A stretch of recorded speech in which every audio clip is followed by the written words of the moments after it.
저의 7살 딸 라이미는 공포 마니아입니다. 어렸을 적부터 케이블 TV에서 방영하는 신비 아파트라는 공포 만화에 푹 빠지더니 이제는 우연히 듣게 된 쌈무이 공포 라디오의 열렬한 애청자가 되었죠. 잠을 안 자면 자장가 대신에 쌈무이를 틀어달라고 할 정도니까요. 그러던 중 이번 설날 연휴 때 친정가족과 모였을 때 일입니다. 할머니는 무서운 이야기 아는 거 없어? 무서운 이야기? 응. 쌈무이에서 들어보면 막 어른들이 귀신 이야기 보내서 들려주고 그러던데 할머니도 이야기해주라. 쌈무? 뭐? 고기 먹을 때 먹는 그게 쌈무 아이가? 저는 어리둥절해하는 친정엄마에게 설명을 드렸습니다. 쌈무이라고 무슨 이야기 제보받아서 들려주는 그런 방송이 있어. 내 어렸을 때 하던 이야기 속으로나 토요 미스테리 극장 그런 사연들을 라디오 드라마 같이 들려주는 그런 걸로 생각하면 돼. 아, 그제야 친정엄마는 이해를 하셨습니다. 그러자 옆에 있던 친정아버지가 왜, 그 이야기 있잖아. 당신 어렸을 적에 장모님이 겪었다는. 그러자 친정엄마는 생각났다는 듯이 손녀 라이미에게 이야기를 들려주었습니다. 친정엄마 이야기.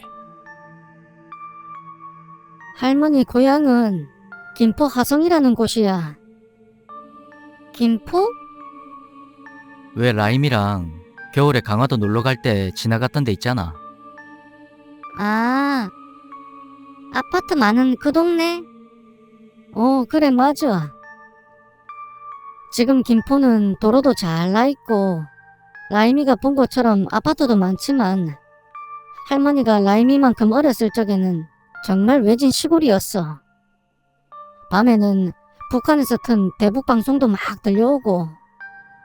할머니, 근데 대북 방송이 뭐야? 그리고 외진 게 뭐야? 그러자 친정엄마는 배시시 웃으며 손녀딸이 궁금해하는 것을 귀찮아하지 않고 하나하나 설명해 줬습니다. 그러자 라이미는 이해가 되는 듯 다시 할머니에게 이야기를 청했습니다. 할머니가 라임이만큼 어렸을 때 일이야. 하루는 라임이한테 증조 할머니인 할머니의 엄마가 초겨울쯤에 서울에 볼 일이 있어서 가게 됐어. 그때는 김포 한강 옆에 나루터가 있어서 배를 타고 강을 건너야 했다네. 친정엄마는 목이 말랐는지 물을 한 잔 마셨고 저는 나루터가 뭔지 궁금해하는 딸을 위해 핸드폰으로 검색을 해서 보여줬습니다. 그래서 같이 서울에 가기로 한 마을 사람들이랑 새벽에 마을 입구에 만나가 나루터까지 같이 걸어가기로 했대. 근데 그때는 전기가 귀한 시절이라 가로등도 없었고 초겨울 새벽은 깜깜한 밤이나 마찬가지였어. 그렇게 할머니 엄마가 달빛에 의지한 채로 마을 입구에 가니까 마을 사람들 서너 명이 먼저 와 있더래. 그러면서 할머니가 늦게 왔다고 빨리 가자고 막 재촉하더래. 할머니는 그렇게 늦지도 않았는데 마을 사람들이 막 뭐라 하니까 막 속상한 거야. 딸 라이미는 어느덧 친정엄마 이야기에 푹 빠져서 집중하는 모습이었습니다. 그렇게 할머니 엄마가 1시간 정도 걸었을까. 어느덧 서서히 동이 트더래. 저 멀리 나루터가 보이고 거기에 가기 위해서는 방죽을 따라서 10분만 걸으면 되는 거리였지. 할머니, 근데 방죽이 뭐야? 아, 방죽은 예전에 농사 지으려고 사람들이 물을 모아두는데 그거를 저수지나 못이라고 부르고 거기에 물이 넘치지 않게 쌓은 뚝이 방죽이야. 그러면 방중 옆은 저수지야? 그렇지. 아이고 똑똑해라. 친정엄마는 손녀딸이 귀여운지 볼을 살짝 꼬집고 말을 이어갔습니다. 그렇게 할머니 엄마가 걷는데 문득 이상한 게 마을 사람들 걸음걸이가 진짜 빠르다는 거야. 할머니 엄마가 방죽 도착하기 전 1시간 동안 마치 뛰는 것처럼 걸어도 거리가 안 좁혀지고, 그러다가 갑자기 마을 사람들이 방죽을 따라 먼저 걷는데, 응? 그런데? 빨리. 친정엄마가 물을 마시려고 말을 끊자 딸이 친정엄마를 재촉했습니다. 마을 사람들이 갑자기 방죽 옆 물속으로 풍덩 하고 들어가더래. 그리고 속도를 안 줄이고 막 허우적거리면서 물속을 가로질러 들어가는 거야. 그래서 할머니 엄마는 놀래가지고 막 철수 엄마, 영희 아빠 그래 불러도 대답도 없고, 그래서 할머니 엄마는 발만 동동거리면서 이거 따라 들어가야 되나 어쩌나. 근데 그때 멀리 물속에 있는 사람들이 일제히 할머니 쪽으로 몸을 돌리더니 막 손짓하면서 오라고 그렇게 손짓하는 거야. 그래서 할머니 엄마는 그래도 마을 사람들이 다른 뜻이 있어서 방죽이 아닌 물로 갔겠거니 하고 한 발을 막 물에 담갔대. 근데 물이 엄청 차가워서 정신이 번쩍하고 들더래. 이런 곳을 어떻게 들어갔나 하고 다시 마을 사람들을 보니까 그때까지도 할머니 엄마를 기다리면서 계속 손짓을 하는 거야. 마치 웃는 것처럼 몸을 들썩들썩거리면서 말이야.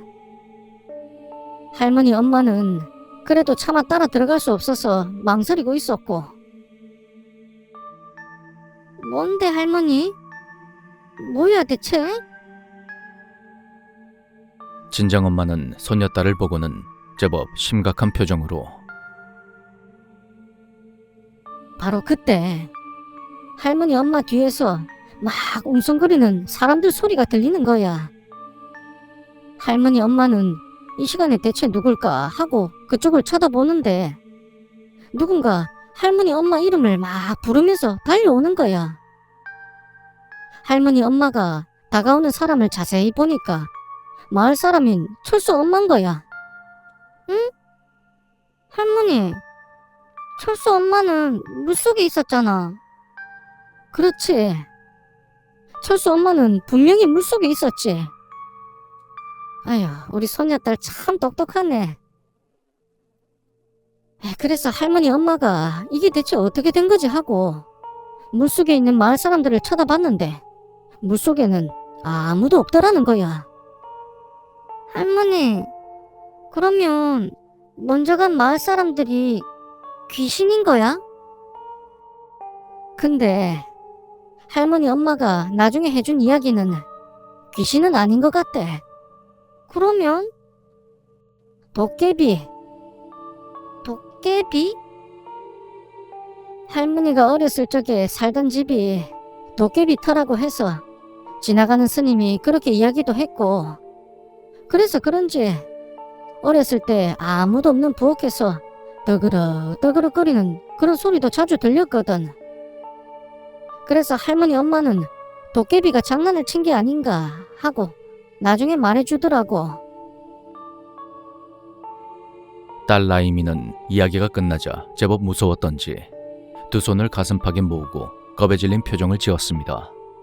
그러자 남편이 짓궂게도 우리 딸 겁먹었구나. 그러자 라이미는 겁 안 먹었거든. 에이, 아빠가 보기에는 우리 딸 겁먹은 거 맞는데? 아니라니까. 딸은 화가 났는지 빽 소리를 내질렀습니다. 그러자 친정아버지가 라이미를 들어안고 달래며 그럼 우리 공주님이 이런 거 가지고 겁을 안 먹지? 그치요? 응. 그래. 그럼 이 할아버지가 또 무슨 이야기 들려줄까요? 라이미는 잠시 망설이던 표정을 지었습니다. 그러다가 또다시 놀리려는 듯한 남편을 보더니 할아버지, 해줘. 최고로 무서운 걸로. 오, 그래. 친정아빠 이야기. 우리 라임이 한강 가봤지? 한강? 그래. 왜 라임이 집 일산 갈 때 옆으로 있는 커다란 강. 아, 한강. 나 봤어. 그래. 이 할아버지가 어렸을 적에는 한강이 지금이랑 크게 달랐어. 지금처럼 커다란 빌딩도 없었고 한강공원이나 유람선도 없고. 그러면? 이제 들려줄 이야기는 할아버지가 고등학생 때 이야기인데, 그때 한강 옆에 둔치는 지금이랑 다르게 모래로 된 백사장이었어. 백사장? 그러자 제가 딸에게 말했습니다. 라임아, 라임이가 좋아하는 속초 해수욕장이 백사장이야. 아, 할아버지, 나 백사장 알아. 그래. 이 할아버지가 고등학생 때 어느 여름이었어. 그때는 한강 뚝섬이나 광나루 마포에서 물놀이를 즐기는 인파들이 어마어마했지. 이 할애비도 집 근처인 마포나루 근처에서 친구들이랑 신나게 물놀이를 했지. 해수욕장처럼? 그래. 지금의 해수욕장이랑 똑같았어. 그때는 검은색 타이어로 만든 튜브로 물에 뛰어서 놀고, 조잡하게 나무로 얼기설기 만든 사다리에서 다이빙도 하고, 참 재밌었지. 친정아버지는 그때가 그리운 건지 잠시 추억에 잠긴 눈빛이었습니다. 할아버지, 그래서? 지금은 한강이 무척 깊지만 그때는 그렇게 깊지가 않았어. 물놀이 하기에 딱 좋았지. 근데 한 가지 조심해야 할 게 있었어. 그때는 막 건설 붐이 일어서 한강 모래를 공사장 골자로 사용했었어. 그래서 군데군데에 사람 키보다 깊게 움푹 파인 위험한 곳이 들어 있었지. 그래, 맞아요. 그때 그랬지. 친정엄마는 이 이야기를 아는 건지 친정아빠 말에 맞장구를 쳤습니다. 이 할애비는 어렸을 때부터 한강에서 놀아서 수영을 무척 잘했어. 할아버지 친구 중에 유명한 수영 선수도 있었고, 그 친구랑은 젊었을 적에 술을 참 잘 마셨는데, 무전 여행으로 함께 제주도 갔을 때는 아빠, 그래서 무슨 이야기는? 이야기가 다른 곳으로 빠지려고 하자 제가 친정아빠의 주의를 환기시켜 줬습니다. 아, 맞다. 그래. 그렇게 친구랑 한강에서 수영하다가 할애비가 아까 말해준 움푹 파인 곳에 빠져버린 거야. 그곳이 위험한 게 물이 소용돌이 치면서 막 감돌아서 거기 한번 빠지면 여간에선 빠져나오기가 힘들어. 그래서 옛날에는 한강에서 물놀이 하다가 사람 빠져 죽은 뉴스가 자주 나왔지. 또다시 친정엄마가 맞장구 쳤습니다. 할아버지, 그러면 수살기 이야기야? 수살기? 아, 아빠, 물귀신. 요즘은 그렇게도 불러. 물귀신 아니, 수살기는 아니고 그냥 물살 때문에 그런 곳에서 사람이 많이 빠져 죽어. 아무튼 친구들이 도와주고 여차저차 해서 간신히 빠져나와서 강 밖으로 나왔지. 친구들은 아무렇지 않게 조금 있다가 다시 한강에 들어가서 노는데 이 하레비는 다리에 갑자기 쥐가 난 거야. 그래서 친구들을 먼저 보내고 나는 백사장에서 쉬면서 물끄러미 친구들 노는 걸 봤지. 근데 옆에 보니까 천막을 쳐놓고 사람이 앉을 수 있게 불룩하고 튀어나온 멍석이 쌓여 있더라고. 나는 좋다고 하면서 거기에 가서 앉았지. 푹신푹신한 멍석에 그늘도 있고 바람도 살살 부는데 잠이 솔솔 오더라고. 친정엄마는 라임이를 보며 장난스러운 표정으로 라임아, 이제부터 무서우니까 잘 들어. 라임이는 다시금 가슴팍에 손을 모으고 제 뒤로 숨듯이 앉았습니다. 남편은 다시금 놀리려고 했고 저는 눈짓으로 말렸습니다.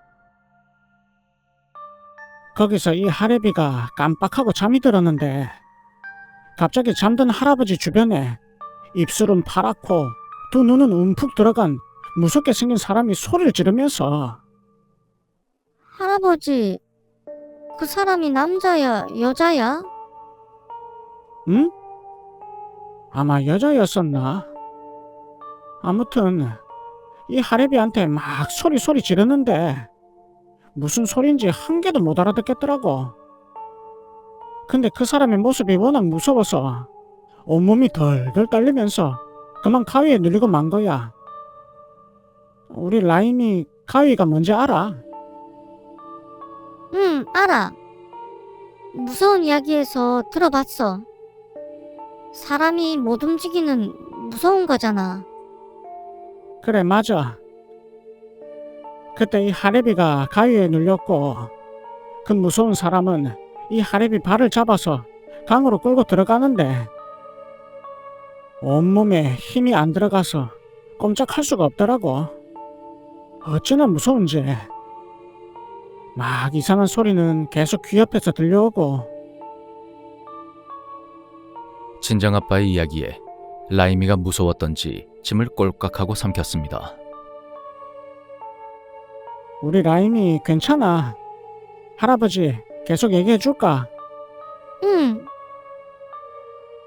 아무튼 그렇게 시간이 얼마나 지났는지 모를 정도로 막 가위에 눌려서 시달리는데 누군가 하레비 몸을 막 흔들어 깨우는 거야. 그제야 간신히 가위에 풀리면서 눈을 떴지. 근데 할아버지를 깨운 사람이 당연히 친구인 줄 알았는데 웬 모르는 남자 서너 명이 막 화난 듯 황당한 얼굴을 하고 하레비를 쳐다보더라고. 그래서 무슨 일인가 하고 물어봤더니 물어보니까 할아버지가 시체를 베고 누웠대. 그러자 친정엄마가 대신 나서서 설명해 줬습니다. 너희 할아버지가 둘둘 말린 멍석을 베고 누웠잖아. 그게 물에 빠져 죽은 사람을 건져서 멍석을 덮어 놓은 거래. 친정아빠의 이야기는 이러했습니다. 그 당시 한강에서 물놀이 하다가 빠져 죽은 사람이 덜어 있었고 지금처럼 신속한 119 응급출동 체계가 있던 시절이 아니라 물에 빠져 죽은 사람이 나오면 일단 무트로 건져 놓은 다음 멍석이나 천막 따위로 덮어 놓았다고 합니다. 그리고 변변치 않은 장례식장이 없던 시절이라 장례를 시체를 건진 그곳에서 치러줬다고 합니다. 왜 집이 아닌 밖에서 장례를 지내냐고 물으니 친정아버지 말은 그 당시 밖에서 사고로 죽은 이를 객사했다고 하는데 객사한 시체는 집으로 모시지 않는 것이 미신처럼 전해졌다고 합니다. 친정아버지는 가족이 도착해 장례 준비를 하기 전 임시로 멍석을 덮은 죽은 사람 시체를 깔고 앉아 거기에서 휴식을 취했다는 것이죠. 라임아, 이 할아버지 얘기 무섭지? 이거 안 무서워.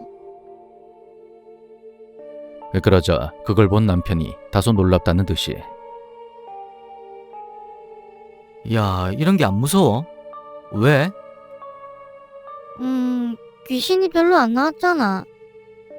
난 또 수설기가 나오고 그러는 줄 알았네. 그러자 남편이 다시 물었습니다. 라임이 시체가 뭔지는 알아? 아, 알아. 사람 죽은 거잖아. 근데 귀신도 아니고 못 움직이니까 하나도 안 무서워. 저와 남편은 이해가 안 간다는 듯이 고개를 절레절레 흔들었습니다. 그럼 라임아, 아빠가 마지막으로 무서운 이야기 해줄게. 한번 들어볼래?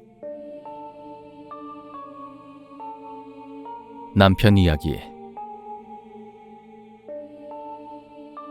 이 이야기는 아빠가 엄마랑 결혼하기 전에 있었던 이야기야. 그때는 아빠가 지금 다니는 회사가 아닌 토목회사란 곳에 다니고 있을 때였지. 당신 그 이야기 하려고? 애 무서워서 잠 못 자면 어쩌려고? 남편은 내 말을 막으며 말을 이어갔습니다. 라임아, 이번 이야기 진짜 무섭거든. 무서우면 아빠가 언제든지 이야기 그만할 테니까 말해줘야 돼. 대신에 오늘 무서운 이야기는 이게 마지막이다. 약속. 약속. 딸이 한번 재미 들리면 끝이 없이 계속하는 성격인 걸 아는 남편이 딸과 새끼손가락을 걸고 약속했습니다. 아빠가 토목회사에 다닐 때였어.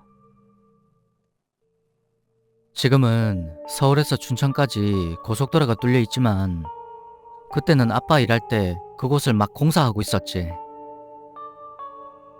서울부터 춘천까지 거리가 상당히 멀잖아. 그래서 그 거리를 10개로 나눈 다음에 각 1공구부터 10공구라고 불렀지. 그때 아빠가 담당한 곳은 그 당시 6공구에서 7공구로 지금의 청평과 가평 부근이었어. 응? 가평이면 우리 캠핑장 가는 거기? 그래, 맞아. 그때는 회사가 서울에 있는데 가평 쪽이 현장이니까 숙소 생활을 했어. 보통 모텔이나 여관을 한 달 단위로 빌려서 그렇게 쓰곤 했는데 그때는 희한하게 회사 총무부에서 2층 양옥집을 임대한 거야. 위치도 개울가 옆이고 마치 별장 같은 그런 건물이었지. 임대료가 꽤 나갈 텐데 회사가 직원들 고생한다고 돈 좀 썼나 보다 그래 생각했지. 아빠, 양옥집이 뭐야? 그러자 남편이 설명을 하려다가 핸드폰으로 자신이 생각하는 비슷한 이미지를 검색해 보여줬습니다. 그러자 라임이가 이해한 듯 했고 고개를 끄덕이자 남편이 말을 이어갔습니다. 그때가 장맛비가 한창 내릴 때였어. 아빠는 전라도의 다른 현장에 있다가 그곳으로 나중에 배속받아서 가게 된 거였어. 아빠가 내비게이션으로 전라도에서 출발해서 숙소에 도착하니까 낮 1시경이더라고. 그 숙소를 같이 사용하는 회사 동료는 3명이었는데 다들 저녁에나 들어온다고 하고 먼저 숙소에서 쉬고 있으라 하더라고. 밖에서는 비가 주룩주룩 내리고 있고. 라임이는 조금씩 무서워지는지 다시금 손을 가슴팍에 모았습니다. 현관문 열쇠를 화분 아래 숨겨놔서 문을 열고 들어갔는데 뭔가 분위기가 음침한 거야. 밖에 장맛비는 내리지 옆에 개울가에서는 불어난 물소리가 크게 들리지. 그래서 그런 건지 집 내부는 무척이나 습하더라고. 그래서 아빠가 집을 돌아보는데 그 집의 구조가 1층에 방이 2개, 그리고 거실, 화장실, 부엌이 있었고 2층에 또 방이 2개가 있었어. 그리고 1층에서 2층으로 올라가는 계단이 거실 안쪽에 있었는데 이 계단이 빙글빙글 원형 형태의 계단이었어.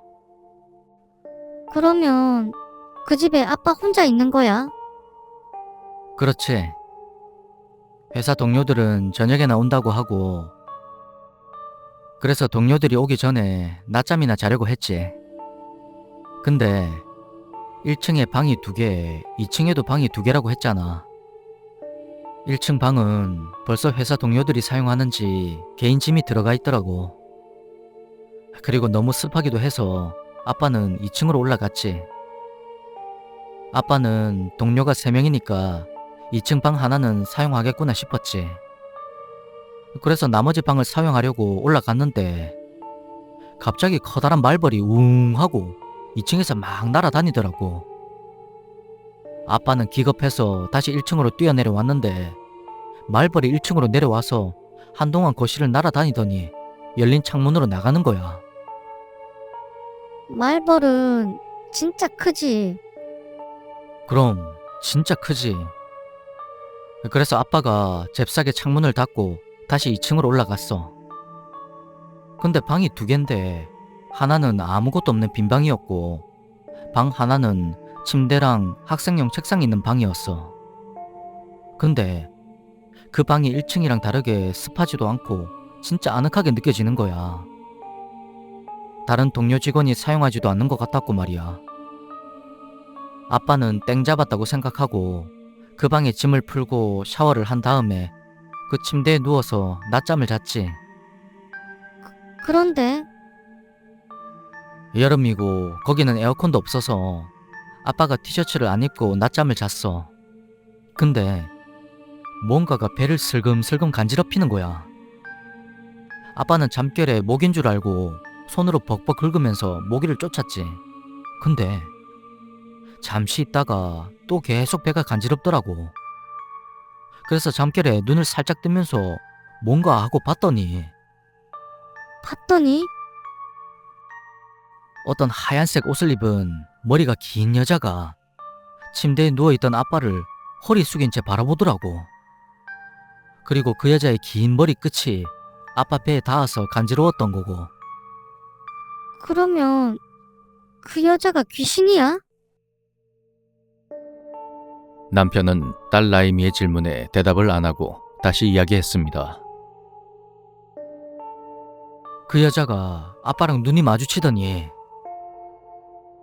이 방에서 당장 나가! 그러면서 엄청나게 큰 소리로 소리치는 거야. 아빠는 비몽사몽에 영문도 모르고 벗어놓았던 상의를 입으면서 침대에서 내려왔지. 근데도 여자는 빨리 나가라, 안 나가? 이러면서 죽일 듯이 노려보면서 소리치는 거야.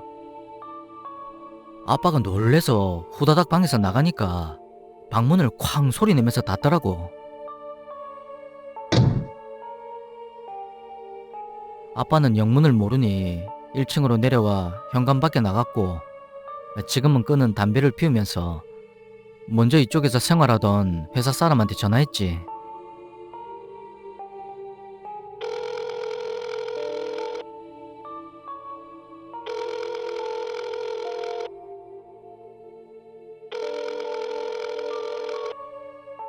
여보세요?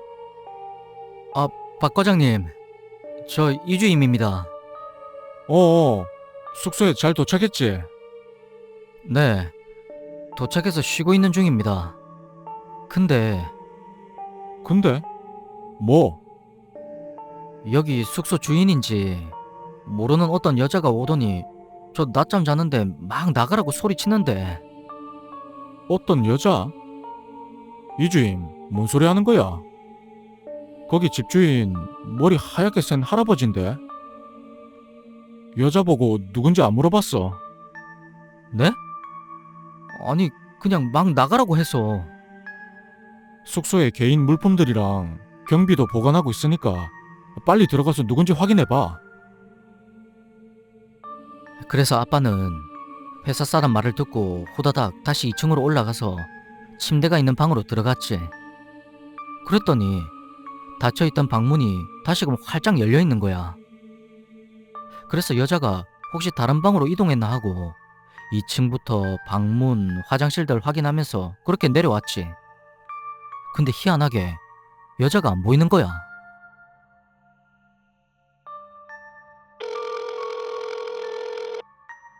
여보세요. 박 과장님, 여자가 없는데요. 여자가 없어? 집 안쪽에 다 확인했고. 네. 제가 2층부터 방문 다 열면서 확인했는데 여자는커녕 개미 한 마리도 없었습니다. 2층 방문을 열었어. 네. 제가 낮잠 잤던 2층 침대방부터 열면서 확인했죠. 2층 침대방을 말하는 거지. 거기 방문에 뭐 이상한 거 안 붙어 있었고. 네? 이상한 거요? 전혀 없던데요. 혹시 그 방 사용하면 안 되는 거예요? 박 과장님, 야, 이주임. 미안한데 너 집에 들어가지 말고 그대로 차 몰고 내가 있는 809 쪽으로 올래? 지금요? 뭐 때문인지. 오면 설명해 줄게. 여기 내비게이션 어디 찍고 오냐면 아빠는 영문도 모른 채로 그대로 차에 시동을 걸고 아빠 회사 과장님이 있는 터널 공사 현장으로 갔지.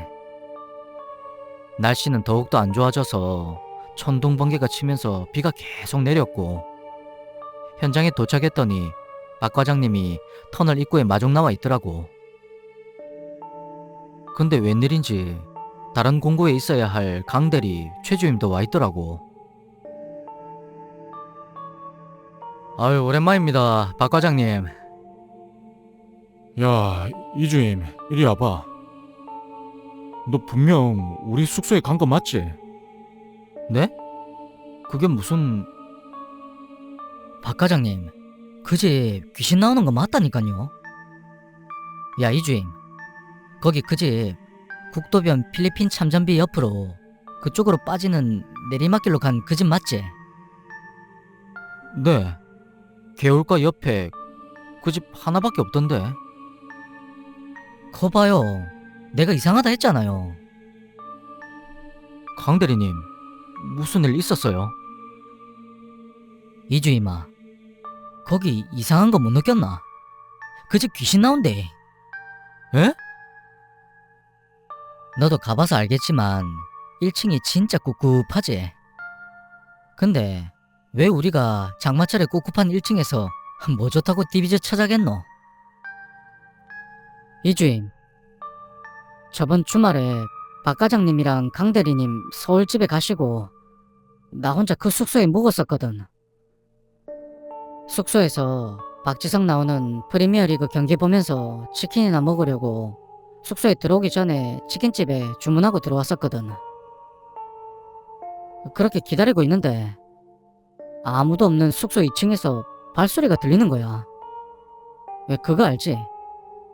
발바닥이 장판 같은 거에 눌러붙어서 쩍쩍 소리 나는 거. 나는 도둑이라도 들었는지 알고 2층 계단을 뚫어지게 쳐다보고 있었지. 근데 그때 계단으로 하얀색 발이 천천히 내려오는 거야. 와, 미치겠대. 눈을 뜨고 있는데 가위 눌린 것처럼 몸을 움직이지 못했어. 그래서 계속 그 발만 바라보고 있는데 무릎까지 내려오고는 더 이상 안 내려오더라고. 한 꼼짝도 못하고 30초 정도를 그 발만 바라보는데 분명 여자 발이더라고. 최주임, 어떻게 여자 발인 줄 알았는데? 무릎 아래쪽으로 옷자락이 하늘거리면서 보이는데 여자들 입는 레이스 달린 하얀 원피스 잠옷에 발톱에 까만색 매니큐어 칠했더라고.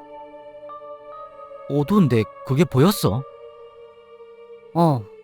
볼 수밖에 없는 게 30초 동안 못 움직이고 계속 바라봤으니까. 그리고 결정적인 게 내가 치킨을 시켰다고 했잖아. 그때 배달 온 치킨집 사장 아저씨가 하는 말이 귀신 나오는 집인 거 알고 혼자 있는 거냐고. 이 집이 몇 달 전까지 근방에서 유명한 흉가였대. 그래서 치킨집 사장 아저씨는 처음에는 무단 침입해서 흉가 체험하는 사람인지 알고 뭐라 할라 했대. 이주임아. 그래서 회사에다 물어봤더니 몇 년 전에 네가 잔 침대방에서 그 집 딸내미가 목매달아서 죽었다고 하더라. 그래서 한 달에 50만 원도 안 되는 금액으로 싸게 빌렸던 거고. 그래서 우리가 주인 아저씨한테 허락받고 그 방 못 들어가고 못 나오게 열쇠로 걸어 잠그고 내가 어머니한테 부탁해서 얻은 귀신 쫓는 부적도 붙인 거다.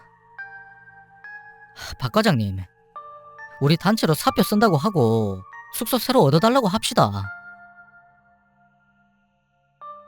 남편의 이야기를 들은 딸 라이미는 무서운지 눈물만 뚝뚝 흘리고 말았죠. 저는 개고쟁이처럼 웃는 남편의 등을 세차게 손바닥으로 때렸습니다. 아파 죽겠다고 엄살을 피우는 남편을 향해 매섭게 눈을 흘기고 저는 라이미를 안아서 달래줬습니다. 그런 광경을 재미있게 지켜보던 친정엄마와 아빠의 웃음소리가 온 집안에 울려 퍼졌습니다. 참으로 행복한 설날 연휴입니다.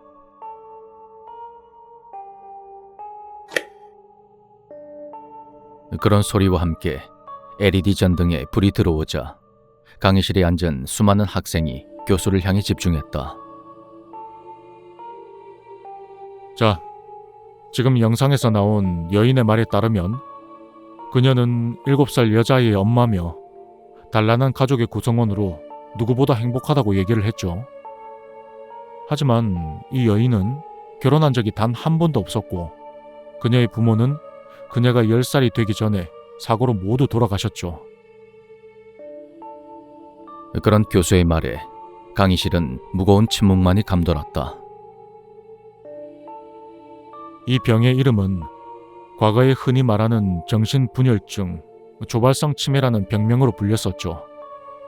하지만 분열이나 치매라는 단어가 주는 부정적 이미지로 인해서 2011년 현재의 병명으로 불리게 된 거죠.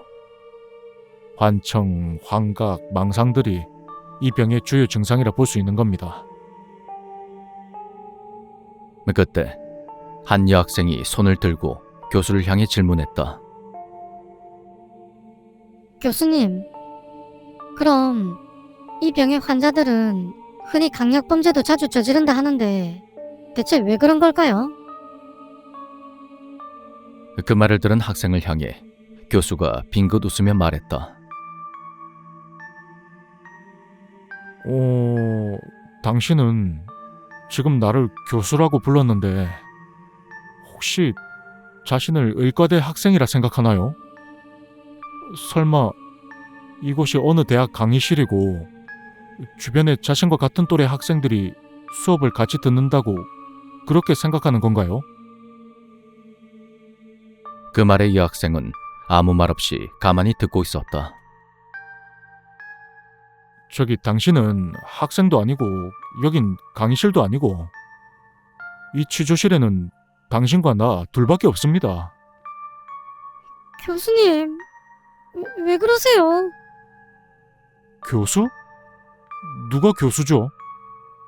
와, 당신 도대체 무슨 짓 한 거예요? 사람을 7이나 살해하다니. 저는 당신을 변호하기 위해서 온 국선 변호사입니다. 솔직히 저에게 왜 그랬는지 한번 털어놔 보십시오. 사형은 면해야 할 것 아닙니까? 도대체 왜 그 많은 사람들을 죽인 거죠? 그 말을 들은 여학생은 우는 듯 흐느끼며 말했다. 제발, 이제 그만요. 이해했어요, 교수님. 그러자 교수는 다시금 학생들을 바라보며 이렇게 말했다. 이 병이 심해지면 환자는 자신의 상상 속에서 또 다른 세상을 살아가죠. 자신은 수백억의 자산가이며 매주 토요일이면 첫사랑과 즐겁게 데이트를 하는 세상 그 누구도 부럽지 않은 행복한 사람인데 갑자기 누군가 당신을 조현병 환자라고 말한다. 생각해보세요. 과연 당신은 그걸 얌전히 받아들일 수 있을까요?